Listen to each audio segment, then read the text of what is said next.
wabarakatuh. Alhamdulillahi rabbil alamin, wassalatu wassalamu ala ashrafil anbiya'i wal mursalin sayyidina Muhammadin wa ala alihi wa sahbihi ajma'in, amma ba'du. Ibu bapak, para jamaah salat subuh yang dimuliakan Allah, puji syukur senantiasa mari kita panjatkan kehadirat Allah Subhanahu wa taala, di mana pada saat ini kita semua yang hadir masih diberi kekuatan, kesehatan serta kesempatan, sehingga pada pagi hari ini kita ditakdirkan oleh Allah bisa menjalankan salat subuh berjamaah sekaligus dilanjutkan dengan kajian Ahad pagi pada pagi hari ini.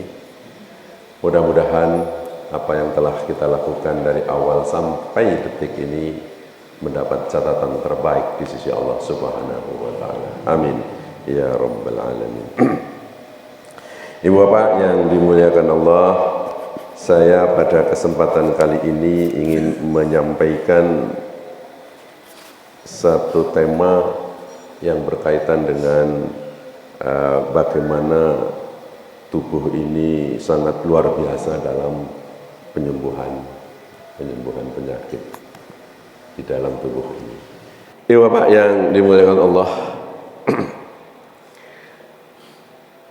di dalam tubuh ini sebetulnya Allah telah berikan dan diciptakan di dalam tubuh kita ini, di samping jasad yang ada di dalam tubuh kita ini, Allah juga menciptakan apa-apa perangkatnya yang ada di dalam tubuh kita itu sangat luar biasa. Kalau kita teliti tidak selesai sampai akhir zaman pun Allah berikan apa-apa yang menjadi perangkat-perangkat sangat luar biasa di dalam tubuh. Salah satunya itu adalah self healing. Self healing itu sesuatu yang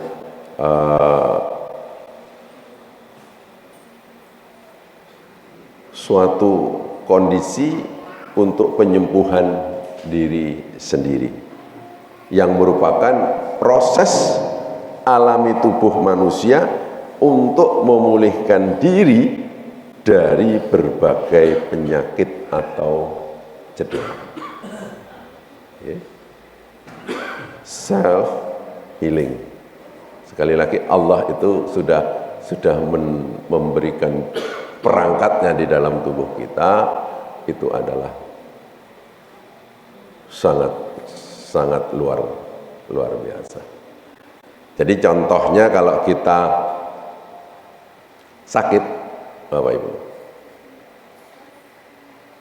itu sebetulnya tubuh kita ini sudah merespon terhadap penyakit itu untuk kembali kepada keadaan atau kondisi yang baik. Artinya apa? Jadi di dalam tubuh kita itu sudah Allah berikan perangkat-perangkat yang sangat luar biasa untuk melawan penyakit atau untuk berproses menyembuhkan penyakit. Apapun penyakit itu. Asal hati kita senantiasa tertambat bahwa Allah yang memberikan segala sesuatu kepada kita. Sebetulnya seorang dokter itu bukan menyembuhkan. Sekali lagi, dokter, tenaga kesehatan yang lain untuk memberikan pengobatan itu adalah hanya perantara sebagai wujud untuk ikhtiarnya seorang manusia. Terima kasih Ustaz. Alhamdulillah. Maka dari itu apa yang disebut dengan self healing ini merupakan salah satu proses yang perlu kita pahami bersama. Ditiupkan kepada air itu akan menyembuhkan berbagai macam. Cuma caranya yang perlu diketahui ya. Jangan bahwa kalau meniupkan kepada air itu jangan niupnya itu salah ya, itu mengalihkan CO2 kepada air. Makanya kita diteruskan untuk meniup makanan atau minuman, tapi bagaimana mentransfer ya, bagaimana mentransfer sesuatu apa yang kita baca, salah satunya suratul Fatihah, itu dengan cara meniupnya pelan-pelan. Jadi sampai jangan, itu sudah sampai, asal kita yakin bahwa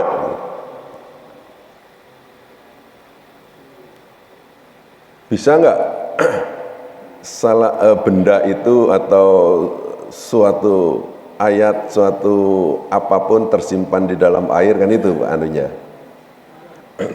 bisa ditransfer loh. Jangankan, nah sekarang banyak teknologi yang semacam bisa menyimpan data. Jadi kalau kita melihat, nah seperti ini, saya itu ngomong, berbicara, itu langsung disimpan di dalam HP atau perangkat-perangkat elektronik. Maka dari itu apapun yang kita baca, itu pada prinsipnya itu adalah sesuatu yang tersimpan dimanapun. Kalau kita mau mentransfer, kita pakai media air. Ibu bapak yang dimuliakan Allah, di samping itu juga di dalam hadis riwayat Muslim dari Abu Hurairah radhiyallahu an mengatakan, tidak ada penyakit yang diturunkan Allah kecuali Dia juga menurunkan obatnya. Hadis riwayat Muslim. Ini sudah sering kita dengar bahwa ini memperkuat bahwa Allah menurunkan penyakit dengan obatnya. Nanti kita bahas apa sih sebetulnya obatnya. Riwayat Ibnu Majah dari Jabir bin Abdullah radhiyallahu an, setiap penyakit ada obatnya. Jika obat tersebut sesuai dengan penyakitnya, maka penyakit itu akan sembuh dengan izin Allah. Sesuai. Jadi Bapak Ibu kalau pusing, panas, terus minum paracetamol,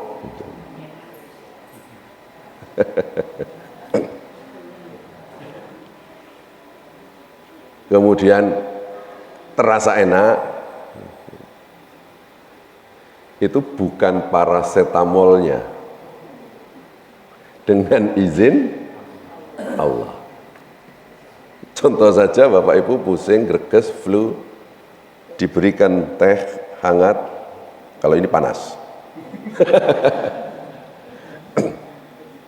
Dibacakan suratul Fatihah, minum, diberikan pada anak kita, pada cucu kita, insya Allah itu dengan perantara. Nah, ini hanya perantara.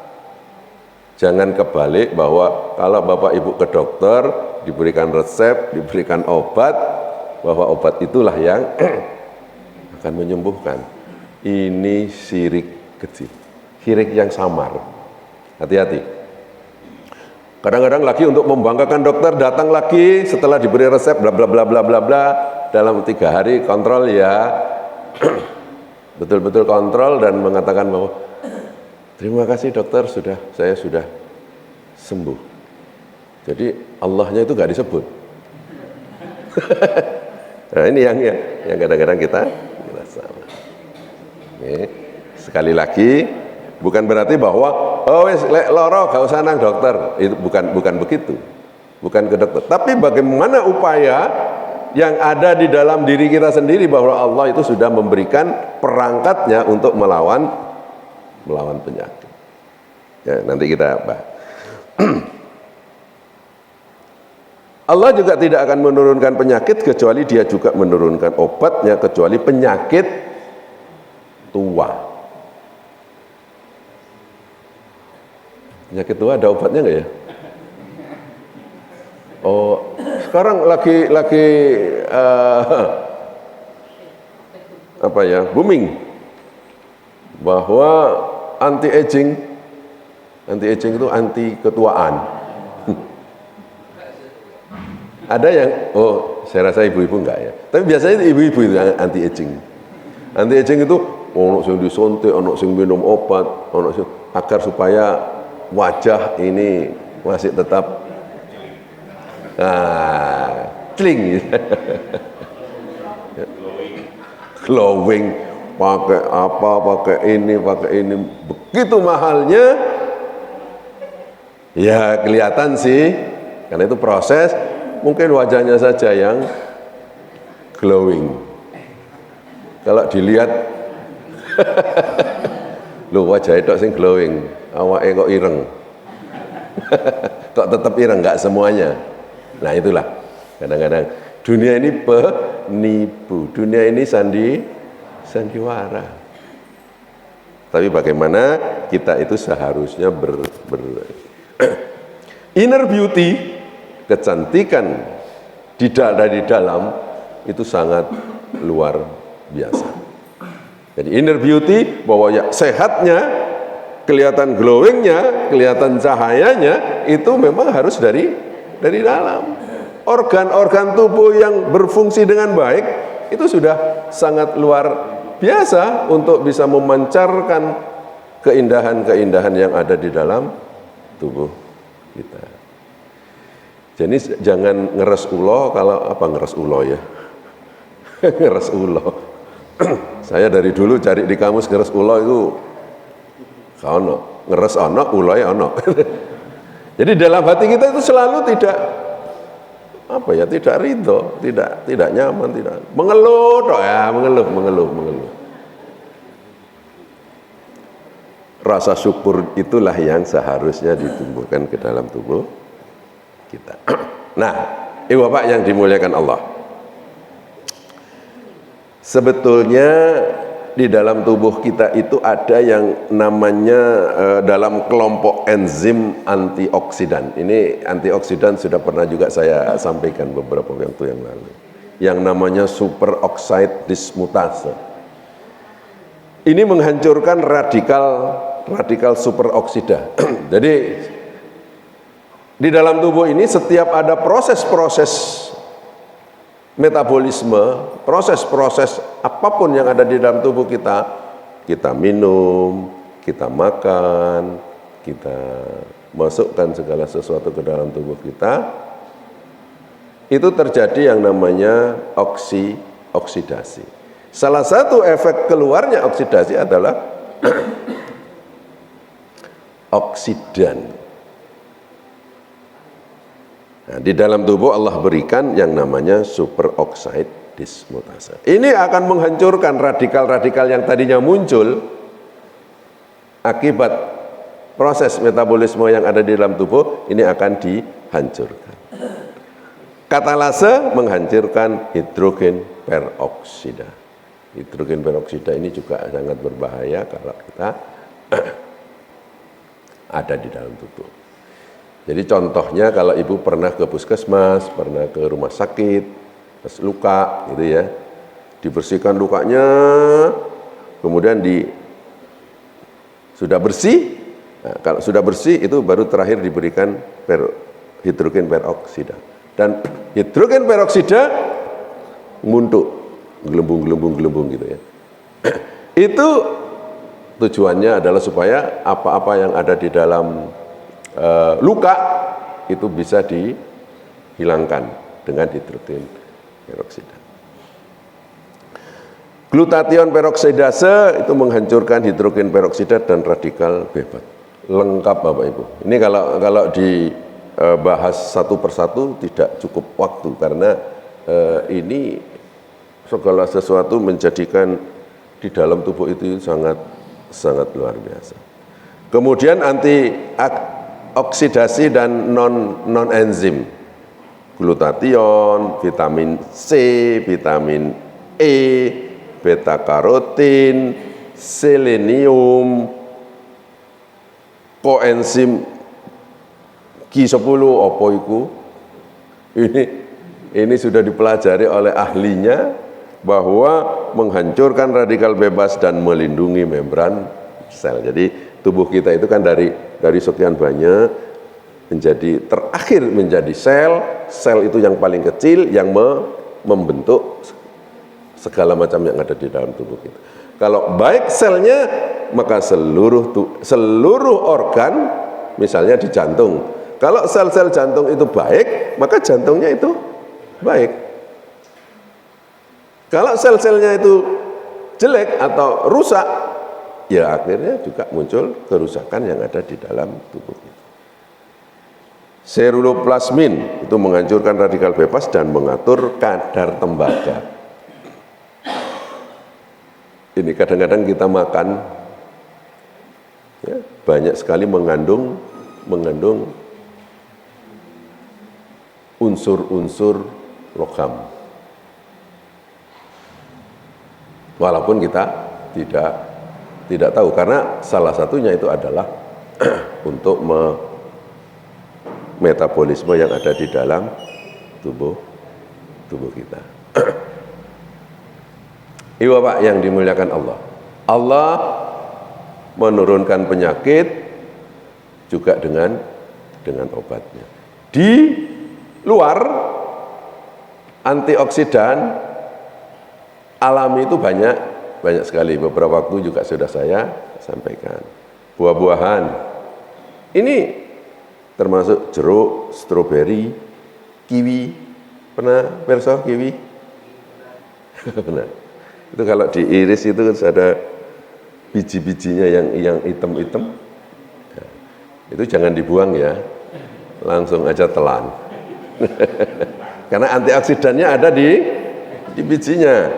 Sayuran, ada wortel, labu, brokoli, kacang-kacangan, almond, walnut. Kemudian biji-bijian, gandum, biji labu. Nah, biji labu Bapak Ibu, kalau ngolek labu dicampur dengan pisang, campur dengan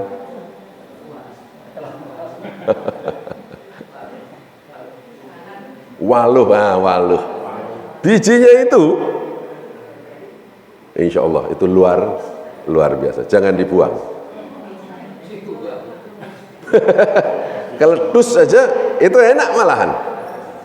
Telan aja sama ampasnya, sama kulitnya itu sangat luar biasa karena sumber serat itu juga ada di kulitnya. Sumber antioksidan ada di bijinya.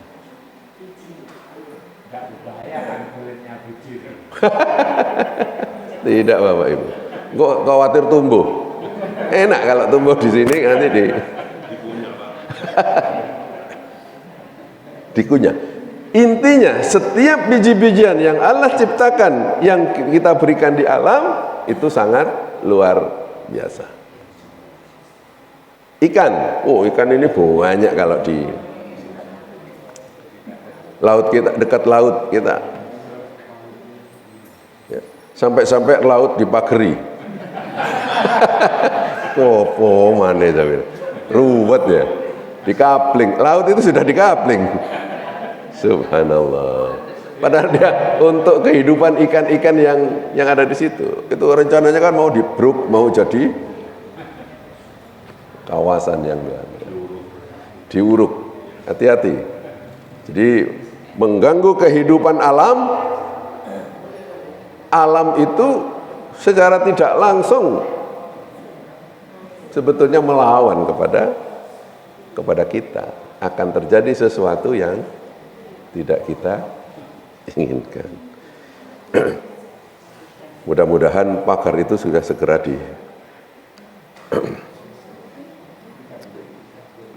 Nah, Bapak Ibu, sebetulnya apa yang mempengaruhi produksi antioksidan yang ada di dalam tubuh kita? Yang pertama, pola makan. Pola makan yang benar 3 kali sehari, 2 kali sehari, 1 kali sehari, atau 10 kali sehari? Atau bagaimana? 2 kali. Nah, sebetulnya itu ahli gizi ya, yang mengatakan bahwa makan teratur yang atau tenaga kesehatan makan yang benar, yang teratur 3 kali sehari, 2 kali sehari. Sebetulnya itu ada tanda petik kurang benar kalau dikaitkan dengan keyakinan kita. Makan yang benar itu ya pada saat lapar. Jangan pada saat kenyang karena ada makanan, karena adanya kebuli misalnya. Tapi ini sudah lapar semua nggak ya? Sudah disiapkan ibu-ibu ini. Terima kasih ibu-ibu. Ini sangat luar biasa ibu-ibu ini. Dia memberikan sesuatu yang sangat sesuai dengan apa yang kita maui. Alhamdulillah. Pola makan aja. Karena yang dikatakan mah atau gastritis itu bukan karena pola makan yang tidak benar. Tapi kalau sudah sesuatu nggak benar, terus polanya juga nggak benar, ya jadi tidak benar semua. Artinya kalau kita ada sesuatu di lambung, itu bukan karena pola makan semata, ya. Stres itu salah satu pemicu paling besar untuk gastritis lambung kita. Kurang tidur atau kualitas tidur, bukan kurang tidur, kualitas. Ya. Jadi kalau katakan tidur yang banyak, istirahat yang banyak, istirahat itu sekedar cukup. Nah, cukup itu tergantung kepada diri kita. Kualitas tidur itu sangat berpengaruh.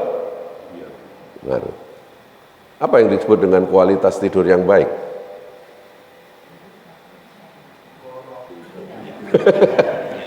Ngorok. Tidur nyenyak. Ya apa indikatore yang merasakan bahwa saya sudah tidur nyenyak.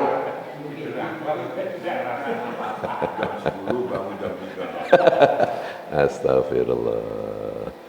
Tidur yang berkualitas itu tidurnya itu manakala kita sudah merebahkan, kemudian kita bangun lagi, itu kondisinya seger, bugar, seperti bapak-bapak ibu, sehingga ada kemampuan untuk beraktivitas, khususnya beraktivitas ke masjid.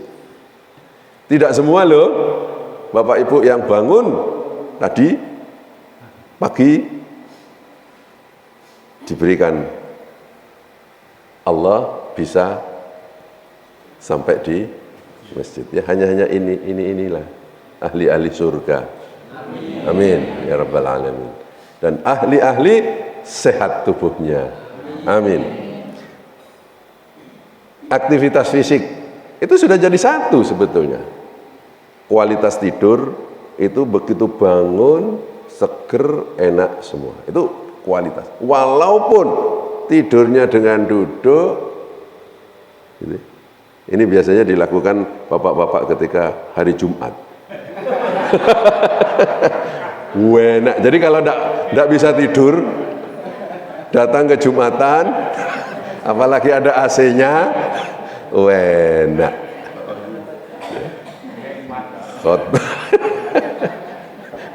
Bahkan ada sampai ngorok. Subhanallah. Nah ini sebetulnya tidur yang, tapi ya nggak bisa disalahkan, tubuh ini sudah diberi alarm oleh Allah. Kalau kamu capek, kamu ngantuk, kita ngantuk, diberi ngantuk. Jadi orang-orang yang diberi ngantuk itu sudah alamiah, dan itu segera kita istirahatkan, jangan dipaksa. Terutama bagi kita yang lansia. Ini biasanya jam-jam jam 10 sudah ngantuk. Ya gak apa-apa, tidur. Jam 10 itu tidur, sebelum duhur sudah bangun. Insya Allah itu segar.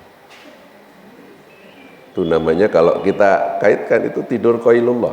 Tidur yang sunnah itu antara jam 10 sampai duhur. Jangan kebablas ya duhurnya. Sekitar jam 11 itu biasanya, setengah 12 Pak Parman sudah adzan di sini. Subhanallah.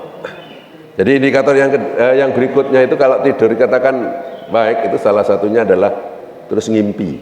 Ngimpinya ngimpi enak, bukan ngimpi dikejar-kejar mau dibunuh misalnya. Subhanallah. Tangi ngos-ngosan, redek, nah itu bukan kualitas. Tapi tidur, kemudian ngimpinya itu nyaman, seakan-akan kalau saya ngimpi terus begini enak, terus ngimpi terus. Tapi Allah sudah berikan, inilah satu nikmat Allah yang diberikan kepada kita. Terus ngorok itu salah satunya, tidurnya itu dalam. Cuma ngorok itu hati-hati bahaya juga, karena ngorok itu akibat daripada jatuhnya pangkal lidah yang nutupi pernafasan, sehingga kalau pada saat kita narik nafas itu sampai kayak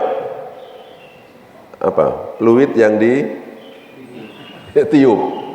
Kecil lubangnya tetapi ingin masukkan lebih banyak tubuh sehingga keluar ngik ngok. Bahkan sampai ada biasanya ini pada orang-orang gemuk, merokok bisa saja. Itu jadi faktor yang mempengaruhi terhadap itu. Nah, ini bagaimana? Ini upaya-upaya kita yang akan diberikan kepada tubuh kita, bagaimana cara meningkatkan oksidan yang ada di dalam tubuh kita secara alami. Sama ya, konsumsi makanan yang seimbang. Seimbang itu apa? Benar saya katakan? Sesuai kebutuhan kita. Sesuai dengan kebutuhan. Kondisinya 4 sehat, 5 sempurna, 6 halal, 7 thayyib. Halalan thayyiban untuk makanan itu adalah sangat berpengaruh kepada diri kita. Seimbang, kalau ahli gizi sekarang mengatakan bahwa di dalam makanan satu piring itu separuhnya diisi dulu dengan sayur. Separuhnya sayur-sayur. Selebihnya nasi, ikan, buah-buah. Kalau kita kan salah. Nasi dulu dibanyai, baru ditambah tempe 1, kuah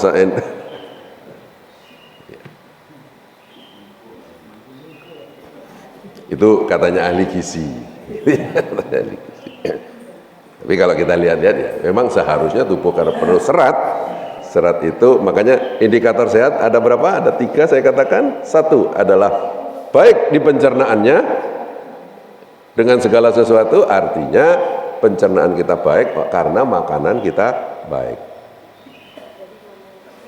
Baik saluran kencingnya, cairan-cairan. Kalau tadi adalah yang padat, saluran kencing itu sangat penting. Jadi kalau kita BAB bagus, jadi indikatornya BAB-nya bagus, lalu sistem urinariusnya bagus, airnya atau kencingnya bagus, merasa bahwa yang ketiga padat, cair, gas. Kalau gas itu bagaimana pernafasan kita baik. Ini kadang-kadang tiga ini sering kita lupakan nikmat Allah, sehingga kadang-kadang kalau sudah lupa beneran itu dikasih cobaan satu. Coba gak iso kencing didik aja. Anyang-anyangan aja. Enak gak? Subhanallah. Sebenarnya kalau kita habis kencing enak, lega, ingat yang membuat kita enak, kita sehat itu alhamdulillah. Ini Bapak Ibu. Kita lega maka apa? BAB-nya bagus. Keluar dari WC, ya keluar begitu saja. Padahal kita diberi tuntunan, kalau mau masuk WC ada doanya. Keluar WC, keluar ada doa. Itu mengingatkan kita supaya kita senantiasa pada bagaimana agar supaya nggak lupa, tulis aja di kalau mau masuk sama keluarnya, gitu ya. Kalau lupa.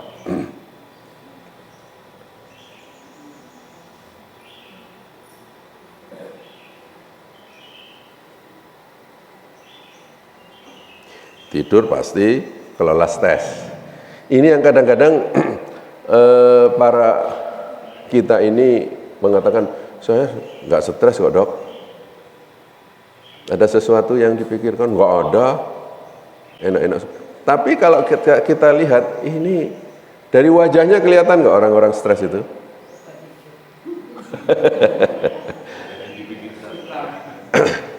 Tapi kayaknya kalau yang di masjid ini insya Allah tidak stres ya. Tidak tahu kalau pulang. Nah, kalau di sini kita kan, makanya kalau berkumpul itu salah satu nikmat rezeki yang diberikan oleh Allah. Salah satunya adalah berkumpul seperti ini. Itu adalah rezeki untuk kita. Senang. Ya, kita bisa berinteraksi. Nah, cuma interaksinya terus jangan ditambahi dengan hal-hal yang lain. Biasanya kalau begini tidak ada yang ngerasani kalau begini. Paling ngerasani Pak Taufik suwi nih Pak Taufik. Masalah. Ya. Oke. Nah, ini Bapak Ibu, bagaimana cara-cara kita memberikan meningkatkan kemampuan self healing ini. Yang pertama, sholat. Ya. Sholat yang khusyuk, sholat yang baik itu adalah salah satu peningkatan bagaimana penyakit itu bisa kita atasi secara sendiri, self healing. Meditasi dan relaksasi, yoga dan tai chi, terapi musik. Terapi musik ini sebetulnya sangat bagus bagi yang senang. Tapi akan menjadi rusak kalau musiknya tidak disenangi. Ya, Bu malah makanya ini macam-macam. Makanya tidak senantiasa itu. Ya musik itu ono sing seneng rock, ono sing seneng celono. Sing seneng dangdut, ya dangdutan gitu. Enggak. Karena ini akan membuat kita itu menjadi lebih yang seneng slow, seneng musik keroncong, jazz, waduh, jazz, macam-macam aliran musik. Kalau mau dihitung mungkin Bapak Ibu yang tahu. Karena yang bisa menikmati ya Bapak Ibu. Ya. Langgam Jawa, waduh langgam Jawa. Seruling Sunda, wah enak itu bagi saya biasanya. Tapi ono sih nggak seneng. Tapi kalau seruling Sunda itu kalau didengarkan pada saat makan sangat luar biasa. Allah itu menciptakan Siapa yang menciptakan bunyi? Nah ini, sebetulnya arahnya ketika kita mendengarkan musik apapun, itu Allah berikan bahwa di alam ini banyak sekali yang bisa dimunculkan oleh manusia. Bunyi menjadi musik, musik didengarkan oleh kita, dimanfaatkan oleh kita, manfaatkan bahwa itu salah satu nikmat yang diberikan oleh Allah lewat pendengaran. Lek sing budek apa iso krungu? Kalau yang sudah dikurangi nikmat telinga, subhanallah, betapa enaknya, betapa kita diberikan nikmat telinga. Bisa menikmati apa-apa yang ada. Bisa menikmati seperti ini, bisa mendengarkan saya. Ceramah itu salah satunya. Lek wis dua ini disumpet sama Allah, gak kira nang masjid ya. Paling apa sih disampaikan Pak Taufik? Subhanallah, banyak sekali. Jadi kalau kita mau hitung nikmat Allah, kaiso. Saking banyak. Andaikan itu ditimbang nikmat Allah dengan apa yang sudah kita kerjakan dari sejak lahir, ibadah kita ini. Sholat kita sudah semua dilakukan. Ibadah haji, ibadah umroh semua dilakukan. Tetapi itu kalau ditimbang semuanya dengan nikmat yang diberi masih jauh. Ya, itu aja. Supaya kita masih ingat apapun yang diberikan oleh Allah itu adalah salah satu. Ini beberapa contoh yang bisa kita lakukan. Batuk, pilek, sakit kepala, gak usah nang dokter aja. Self healing saja. Coba meditasi, sholat yang benar, gitu ya. Minum air hangat. Iki hangat, Pak. Bismillahirrahmanirrahim. Kita coba.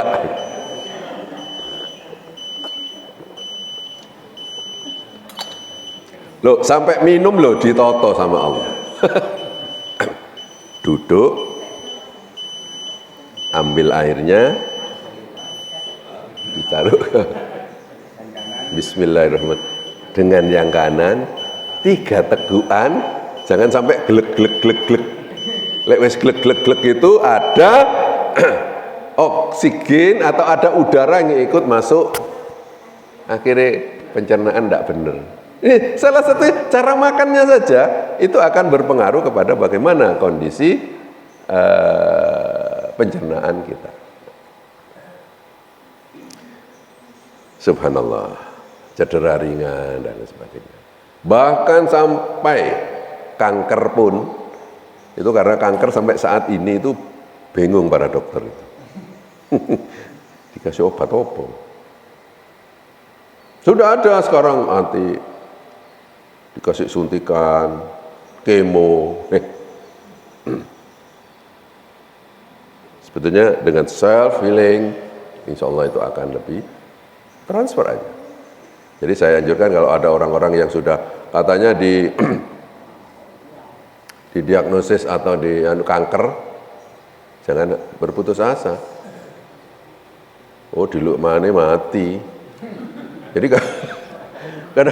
kadang-kadang ilmu saya itu ketika terdiagnosis kanker, karena menurut penelitian, gak suwi, 3 bulan dut. Biasanya begitu. Loh, sing nentokno sapa? Tapi bagaimana upaya?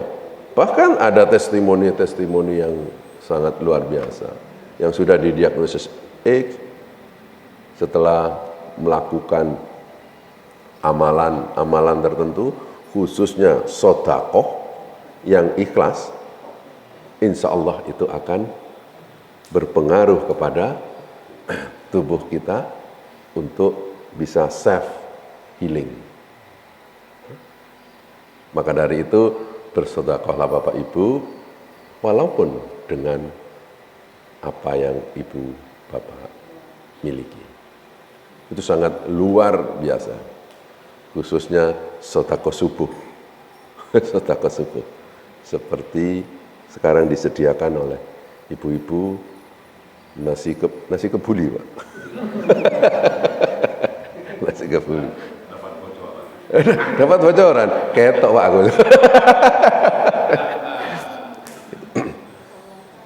Apapun yang kita lakukan, berbuat baik itu adalah sedekah. Setiap kali kita bangun, di dalam keluarga kita saling senyum, itu sudah sedekah. Jangan bangun cekcok. Subhanallah. Karena masih membawa sebelum tidur kemarin tidak selesai. Dilanjut. Subhanallah. Ini tadi sudah saya sampaikan. Yang terakhir saya sampaikan, jahe dan kunyit itu sangat baik.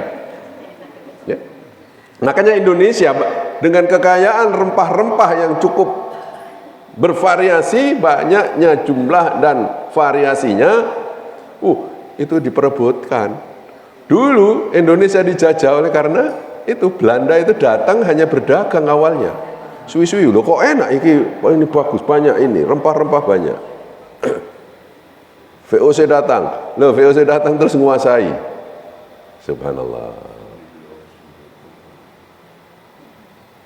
Jahe dan kunyit banyak. Jadi kalau kita lihat Bapak Ibu terutama kalau masak itu sudah banyak sekali, itu obat itu sebetulnya. Hanya saja nanti cara masaknya itu yang benar. Cara masaknya yang benar. Garam Bapak Ibu itu jangan diberikan langsung pada saat panas atau dicampurkan. Yang baik itu garam itu ya pada saat kita mau makan, kok kurang asin ya, tambahin, karena masing-masing. Garam tidak menyebabkan hipertensi. Kalau garam salah, itu yang menyebabkan hipertensi. Cara masaknya salah, sudah menjadi sesuatu yang tidak baik kepada tubuh kita. Coba kita dengarkan yang satu ini sebelum kita akhiri. Bismillahirrahmanirrahim. 5 nasihat hidup yang menenteramkan. Yang pertama, don't worry. Jangan terlalu banyak khawatir. Lakukan apa yang bisa kita lakukan, lalu titip dan serahkan urusan kita semuanya kepada Allah. Yang kedua, don't hate. Hati yang penuh dengan kebencian bikin kita sempit. Tapi hati yang penuh dengan kasih sayang, cinta, bikin kita lapang. Irhamu ma fil ardi yarhamukum ma fis sama. Yang ketiga, give more. Banyak-banyaklah memberi, banyak-banyaklah beramal kebaikan. Di sana insya Allah kita temukan kebahagiaan. Yang keempat, expect less. Berharap kepada manusia adalah patah hati yang disengaja. Kalau kita mau ngarepnya sama Allah aja. Yang kelima, live simply. Hiduplah dengan sederhana. Berdoa kepada Allah, semoga kita dikaruniakan hati yang merasa cukup dengan apapun yang Allah rezekikan. Masuk nggak ini, Bu? Kalau kita itu pikiran tenang, insya Allah hati yang tenang itu menjadikan sesuatu. Give more. Banyak-banyaklah memberi. Tadi disampaikan. Sedekah. Hidup yang simple aja, biasa saja sudah hidup ini, ya. Dan yang keempat tadi ekspektasi itu mengharap. Jangan mengharap kepada manusia. Sekarang kan banyak ingin jadi pejabat, ingin menduduki sesuatu, ada carane beda lewat belakang memberikan ini. Itu hasilnya ya yang kelihatan sekarang itu banyak sekali yang dijemput KPK. Dijemput KPK, dijemput KPK. Bahkan saya ketika saya masih menjabat di kesehatan di rumah sakit, saya sempat dipanggil. Pak Taufik, kalau mau ini siapkan ini, gitu ya. Karena saya sudah bukan jabatan yang dikejar, tapi ketenangan. Saya kata, siapa nanti saya pikirkan, saya diskusikan dengan keluarga. Kak Dede, Bu. Oh, daripada saya berikan, saya bilang gitu. Kenapa saya tidak berikan kepada orang lain aja? Paling jabatan paling lama 5 tahun. Iku lek nutut. Nutut, ya. Tapi ketenangan jiwa itu sangat lebih daripada apa yang kita ekspektasikan. Oh, pengen jadi kepala dinas ini kan. Tapi dengan cara yang. Tapi kalau kita diminta untuk memberikan, untuk menjadi sesuatu, itu kita laksanakan. Ya. Maka dari itu Bapak Ibu, saya setelah pensiun, saya dijaluk menjadi satuan pengawas internal di rumah sakit sekarang. Jadi ya saya jalankan saja. Ya, kayak di sini kan enak. Kalau saya tidak ada sesuatu yang sangat membebani bagi saya. Enjoy, simple. Wes, urip sepisan Pak ya. Tidak ada urip yang pindu ya. Kalau ada nanti biasanya kalau yang hidup lagi itu mati suri namanya. Mati saja nih, tapi suri itu minimal sekali, kemudian beberapa saat. Nah, di Al-Kahfi berapa tahun itu? Allah berikan itu. Itu enggak saya mati suri itu. Subhanallah. Ini tanda-tanda Allah, tanda-tanda kekuasaan Allah ya. Baik. Sampai jumpa nggih. Terima kasih. Billahi taufik wal hidayah. Assalamualaikum warahmatullahi wabarakatuh.